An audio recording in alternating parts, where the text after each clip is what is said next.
بسم اللہ الرحمن الرحیم بسم اللہ الرحمن الرحیم الحمد للہ والصلاة علی اہلہا۔ عزیز طلبہ السلام علیکم ورحمۃ اللہ وبرکاتہ۔ شرح العلوم اول کتاب الصلاۃ درس نمبر 86 میں اذان و اقامت کے استحباب کی متعلقہ فروع پر گفتگو ہوگی۔ عورتوں کے لیے اذان و اقامت کا استحباب بیان کیا جائے گا، عورتوں کی اذان و اقامت کی شرائط بھی بیان کی جائیں گی، اذان و اقامت کو بھول جانے والے کا حکم ذکر ہوگا، مذکورہ مسئلہ میں اقوال و نظریات کا جائزہ لیا جائے گا، متعلقہ احادیث اور روایات کا بھی تذکرہ کیا جائے گا۔ ترتیب کے مطابق سب سے پہلے ہم عبارت کو دیکھتے ہیں۔ فرمایا وَيُسْتَحَبَّانِ لِلنِّسَاءِ سِرًّا وَيَجُوزَانِ جَهْرًا إِذَا لَمْ يَسْمَعِ الْأَجَانِبُ مِنَ الرِّجَالِ وَيُعْتَدُّ بِأَذَانِهِنَّ لِغَيْرِهِنَّ۔ اذان و اقامت عورتوں کے لیے مستحب ہوتی ہیں سرًا، یعنی آہستہ آواز سے پڑھیں، بلند آواز سے نہ پڑھیں۔ وَيَجُوزَانِ جَهْرًا، اور عورتوں کے لیے اذان و اقامت بلند آواز سے بھی دینا جائز ہے، لیکن شرط ہے اذا لم يسمع الاجانب من الرجال، جب اجنبی مرد اسے سن نہ رہے ہوں، جب نامحرم اور اجنبی مرد عورتوں کی آواز کو سن رہے ہوں تو پھر بلند آواز سے اذان و اقامت بھی دینا ان کے لیے حرام ہے، کہ جائے کہ جناب علی باقی جو موارد میں بلند آواز سے بولنا ہے یا نامحرم لوگوں کو اپنی آواز سنانا ہے تو وہ یقیناً بدرجہ اولا کیا ہوگی، حرام کے زمرے میں آئے گی۔ تو نہایت ہی اہم مسئلہ ہے جس سے اسلامی ثقافت، اسلامی کلچر، اسلامی تہذیب کے رموز کو سمجھا جا سکتا ہے، اس کی تربیت اور اس کے حسن جو ہے تربیت کے مظاہر کو سمجھا جا سکتا ہے۔ عورتوں کو عفت اور پاک دامنی اور ان کی پردہ داری اور حجاب کی اتنی پابندی اور اتنی اس کی حفاظت چاہتا ہے کہ کربلا والوں سے سیکھیں کہ آج تک ان پہ ہونے والے مظالم اور ان کو یاد کیا جا رہا ہے، چونکہ ظالموں نے ان کے حجاب کو اور ان کی احترام کو ملحوظ خاطر نہیں رکھا۔ تو یہ جو مسئلہ ہے کہ اگر اجنبی مرد آواز ان کی سنے اور عورت متوجہ ہو تو بلند آواز سے اذان و اقامت دینا جائز نہیں ہے۔ اگر عورتیں اپنے یعنی شرعی احکام کے مطابق اذان و اقامت کہتی ہیں تو آیا عورتوں کے علاوہ جو مرد ہیں ان کو شمار کر سکتے ہیں اس کی اذان و اقامت کو؟ تو یہ مسئلہ پھر رجوع کرتا ہے جناب علی کے اذان و اقامت دینے والی عورت کون سے تھی۔ اگر عورت اذان و اقامت بلند آواز سے دیتی ہے تو پھر ظاہر ہے کہ وہ نامحرم مرد کے سامنے تو اس طرح دے بھی نہیں سکتی، تو اس کے جو محرم اور قریبی رشتہ دار مرد ہیں وہ اس کے اوپر کیا کر سکتے ہیں، اعتماد کر سکتے ہیں۔ اس کا معنی کیا ہوتا ہے؟ اس کے بعد ایک مسئلہ آنے والا ہے، کچھ موارد ہے جہاں پر اذان و اقامت ساقط ہو جاتی ہے تو اس کے مطابق اس کو اعتماد کرنا ہے ان کی اذان و اقامت پر، کہ اگر انہوں نے جماعت کے ساتھ نماز پڑھی ہو اور محرم مرد ان کی جگہ پر نماز پڑھنا چاہے تو وہ ان کی اذان و اقامت پر اعتماد کر سکتا ہے اور ان کو شمار کر سکتا ہے اور دوبارہ اذان و اقامت نہیں کہے گا۔ یہ ایک معنی ہے جو نہایت ہی فصیح و بلیغ یا اس عبارت سے ریلیٹڈ ہے۔ تو اب ہم اس درمیانے مسئلے میں جو کہ تھا کہ اگر اجنبی مرد سن رہے ہوں تو اس کا کیا حکم ہے، اس پر تھوڑی تفصیل بھی بیان کریں گے۔ اگر عورت کی بلند آواز سے اذان و اقامت کہے اور نامحرم مرد اسے سن رہے ہوں تو پھر اگر وہ جانتی ہو کہ اس طرح میری آواز نامحرموں تک جائے گی تو پھر اس کا حرام ہے اس طرح بولنا۔ تو ویسے اس مسئلے کے لحاظ سے ایک چیز میرے ذہن میں اور بھی آ رہی ہے، دور حاضر میں جو ہے یہ چیزیں زیادہ پیدا ہو رہی ہیں اور دیہاتوں تک بھی پہنچ رہی ہیں۔ عورتوں کی جو مجالس و محافل کا اہتمام ہوتا ہے اور درمیان میں تو نہایت ہی عجیب و غریب اس کی شکل و صورت پیش ہوئی تھی کہ وہ کیا کرتی تھیں جناب علی قصیدے اور پھر ویڈیوز بنانا اور بہرحال نہایت ہی آگے وہ چلی گئی تھی۔ تو اس کو متوجہ ہونا چاہیے معاشرے کو ان مسائل کی طرف۔ تو یہ جناب علی روض الجنان میں شرح ارشاد الاذہان میں علامہ شہید ثانی کا نظریہ ہے۔ یہ فرمایا فَإِنْ سَامِعُوا مَا عِلْمِهَا حَرُمَا، اگر وہ جانتی ہو اور کہ مرد سن رہے ہیں تو پھر یہ حرام ہے۔ لم یعتد بہی، اور اس کی اذان کی پھر جو ہے نا جی، جیسا کہ وہ تیسرے مسئلے میں تھا کہ اس کی اذان پر پھر اعتماد بھی نہیں کیا جا سکتا اور اس کی وجہ سے اس کے محرم مردوں سے بھی اذان ساقط نہیں ہوگی، چونکہ اس کی اذان اس وقت مبغوض ہے، منہی عنہ ہے اور حرام ہے، اور وہ عبادت نہیں ہوتی۔ عبادت ہمیشہ قربۃ اللہ ہوتی ہے، احکام شریعت کی پابندی کے ساتھ ہوتی ہے۔ ہاں اگر اس کو معلوم نہ ہو تو یہ صحیح ہے۔ مبسوط شیخ توسی سے ظاہر ہے کہ اگر مرد جو ہے نا جی سن رہے ہوں تو پھر بھی اس کی اذان پر اعتماد کیا جا سکتا ہے، لیکن شیخ شہید ثانی فرماتے ہیں وہ ضعیف، یہ نظریہ ضعیف ہے۔ اور ذکر شیعہ میں شہید اول نے اس کے لیے ایک توجیہ پیش کی ہے، ممکن ہے کہ اس کو اذکار اور تلاوت، ہاں یہ اذکار اور تلاوت قرآن مستثنا ہوں، جیسے کہ عورتوں کا مردوں سے شرعی احکام کا سوال جواب کرنا ہے تو ان کی آواز ان تک پہنچتی ہے اور ان سے وہ احکام شریعت کو سیکھتی ہیں اور ان سے گفتگو کرتی ہیں، اور ضروری نہایت زندگی کے نہایت ضروری جو مسائل ہوتے ہیں، ڈاکٹری کے مسائل ہیں، یہ سارے تو ان کو بیان کرتی ہیں تو آواز تو ان کی سنائی جاتی ہے۔ اس کا جواب یہ دیا جاتا ہے کہ جناب علی یہ مستثنا صورت جو تھی وہ ضرورت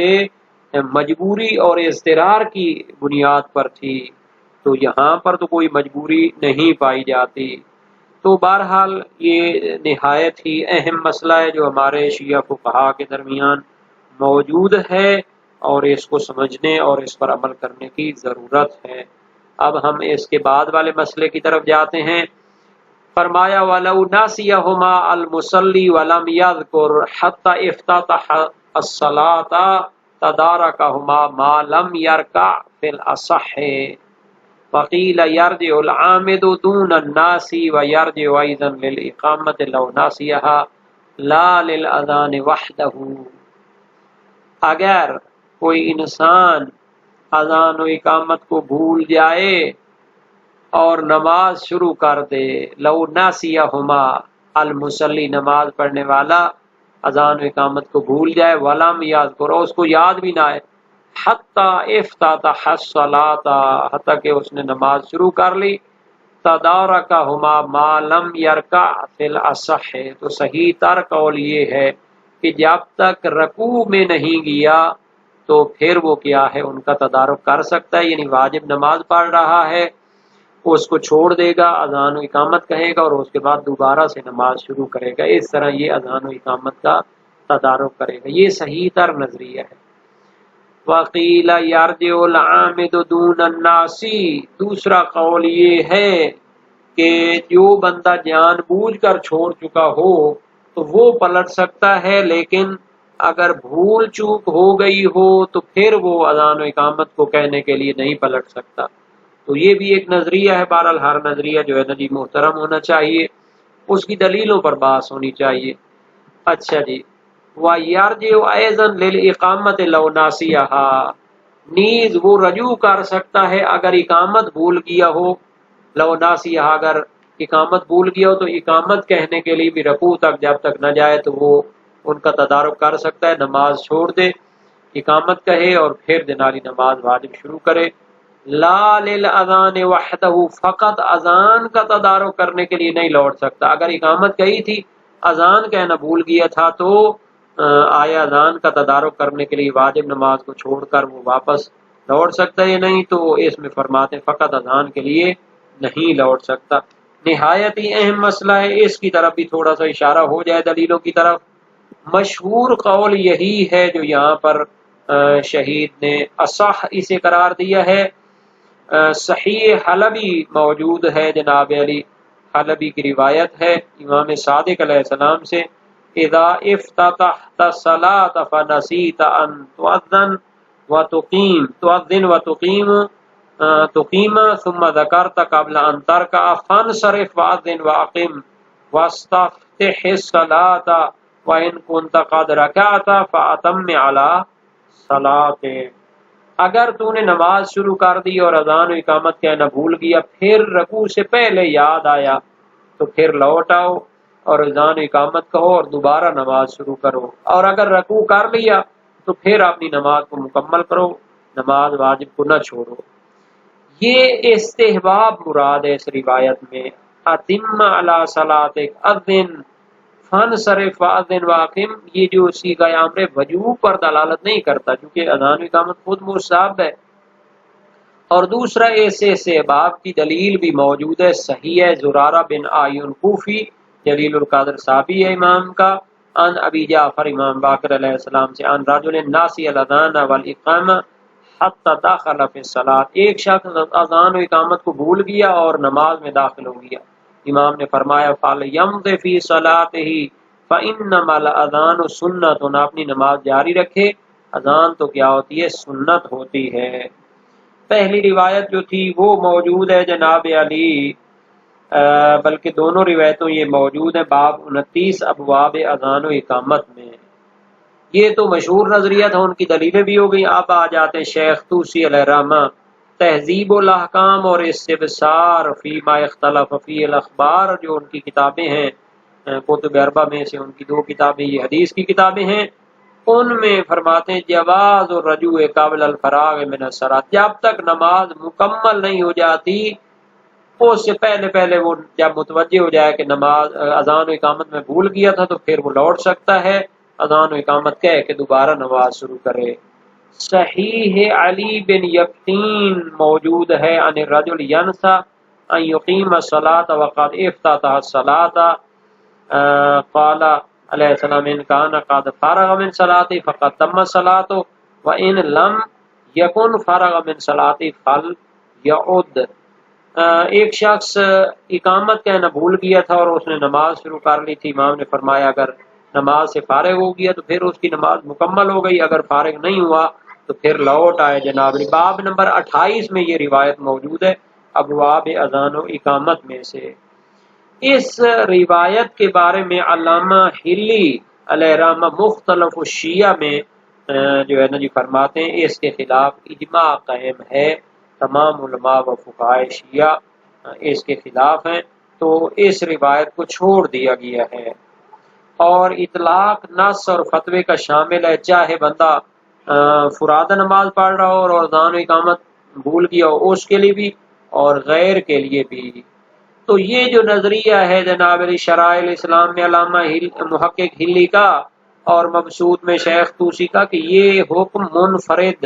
فرادہ کے لیے ہے، جماعت میں اذان و اقامت اگر بھول گئے تو وہ واپس نہیں لوٹ سکتے، تو اس کا جو ہے نا جی کوئی وجہ نہیں ہے، جیسا کہ شہید ثانی نے اپنی کتاب مسالک الافہام فی شرح شرائع الاسلام میں اس کی تصریح کی ہے۔ اور نصوص اور روایات میں قید کیا گیا ہے نسیان کے ساتھ، یعنی اس کی شرط لگائی گئی ہے، تو اگر کوئی بندہ جان بوجھ کے چھوڑے گا تو پھر وہ نہیں لوٹ سکتا، نماز واجب کو چھوڑ کر اذان و اقامت کے نہیں چھوڑ سکتا۔ تو یہ جو نظریہ ہے شیخ طوسی کا نہایہ میں اور علامہ ہلی کا یا ابن ادریس ہلی کا کہ وہ جب تک